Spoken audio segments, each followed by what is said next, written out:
अंतर्गत सबसे पहले प्रावधान किया गया था अन्न और धन की कोई कमी ना आए और उसी दिशा में माननीय वित्त मंत्री जी ने उस समय भी एक घोषणा की थी कि एक देश एक बाजार की तर्ज पर एक देश एक राशन कार्ड, इस दिशा में भी हम आगे बढ़ेंगे।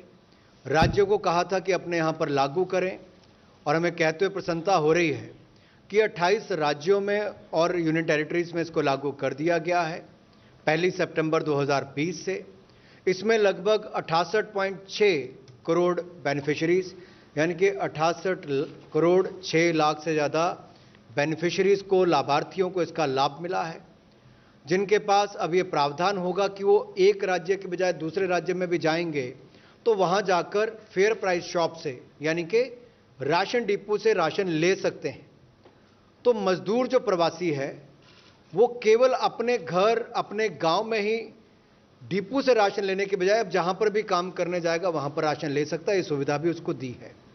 और एक इंटरस्टेट पोर्टेबिलिटी की जब हम बात करते हैं, इसमें 28 राज्य और यूनियन टेरिटरीज की जब मैं बात कर रहा हूं तो इसमें लगभग 1.5 करोड़ ट्रांजैक्शंस प्रति माह हो रही है। इससे भी पता चलता है कि किस तरह से इसको बल मिला है और आगे इसका लाभ भी मिलेगा।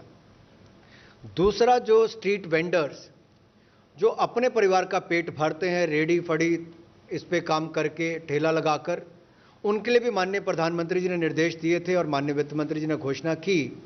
तो उसमें भी अब तक लगभग 26,62,000 जो आवेदन आए थे लोन के लिए, उसमें से 13,78,000 लोन सैंक्शन कर दिए गए, जिनको कुल मिलाकर 13,73,33,000 रुपये के लगभग पैसा सैंक्शन हुआ है। 30 राज्यों में और 6 यूनियन टेरिटरीज में हुआ है।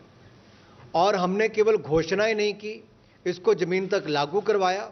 और इसके लिए जो पोर्टल की बात माननीय वित्त मंत्री जी ने कही कि जो प्रवासी मजदूर हैं उनके लिए एक वर्किंग पोर्टल भी हमने तैयार किया है ताकि पारदर्शिता भी आए और जवाबदेही भी तय हो। इस पर भी काम शुरू हुआ है।